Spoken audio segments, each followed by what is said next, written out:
So what's up, Big Fire 200 vibes here, and let's read this That Park Place article about Emma Kent, a former game journalist at Eurogamer, who had a few tweets to say on Twitter. So here's the first one. Hello, game consultant here. The idea that consultants are forcing diversity into games is ridiculous because 99% of the time devs have already decided they want their game to be inclusive and just want help fine-tuning how certain stories come across. Hope this helps.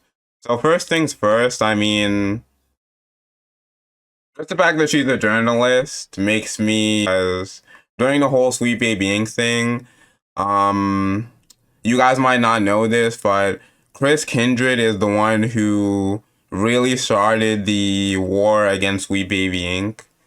because he went to attack Cabrutus, who owned the Sweet Baby Inc. Detective Group, and he tried to get that group banned along with Cabrutus's account.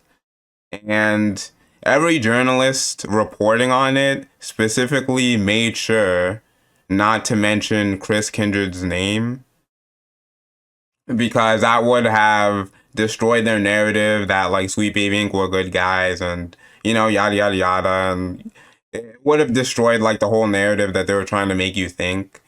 And one of the journalists admitted to this.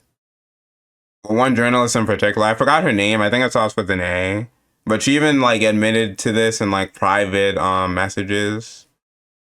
So yeah, the fact that she's a journalist makes me uh very sus of her.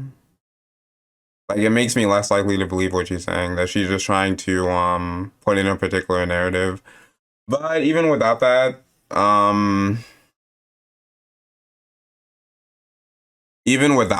would say that I mean this is like I think it's like partly true. Like I do think some developers do agree with Sweet Baby Inc. and want them to change the game and stuff like in that way that they're doing.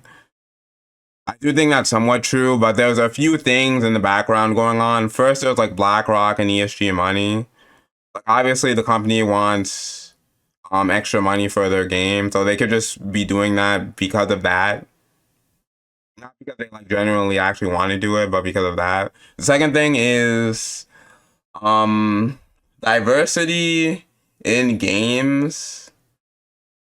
Well, one, I feel like the idea of diversity is different from the normal idea of diversity.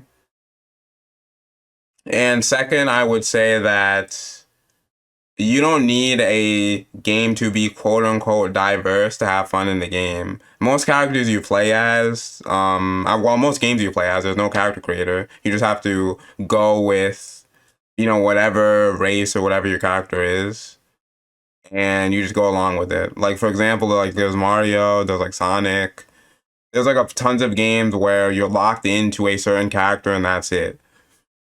And now you might say like, oh, what about the NPCs and stuff? And what about, well, I don't really think the NPCs or really the color of the character really matter in terms of how popular a game is. Like for example, Elden Ring, I don't think it's like particularly as character, the color of characters. And games like Mario and stuff, I don't think they're like particularly diverse, but they are popular games because of the gameplay. I think gameplay is king in all of these situations. And I've never heard a conversation where like, oh, like for example, for example, how I was black. I've never heard a conversation like, oh, like I'm black, so therefore I won't play this game because the other characters aren't black. Like that conversation doesn't actually happen. It's not a real conversation. So yeah. In terms of the fact that this has been brought up again in reference to Dragon Age of Veilguard is particularly laughable. The people throwing these forced DEI allegations around never actually played a BioWare game. So I think she could be right that the Dragon Age, the Veilguard developers just, especially with what their CEO has said, his like comments. I forgot they're on Twitter or like some other platform, but his comments. He probably just agrees with it, so that won't surprise me. I mean, I think from what we've seen, it's like really badly done and really preachy and ridiculous. But yeah, he could just agree with like everything Sweet Baby Inc. Says and stands for and stuff. So that wouldn't surprise me at all. And also, there's like another element which I think this that part place article mentions. The Lair, who's like the CEO of Sweet Baby Inc. She specifically says to like terrorize the marketing team, essentially like bullying the marketing team into doing what she wants. If she doesn't get her way, she like advises to do that. So that's like another element. And yeah, so that's basically what I wanted to say in regards to Emma Ken's comments. If you guys wanted to know what I thought. But yeah, that's it.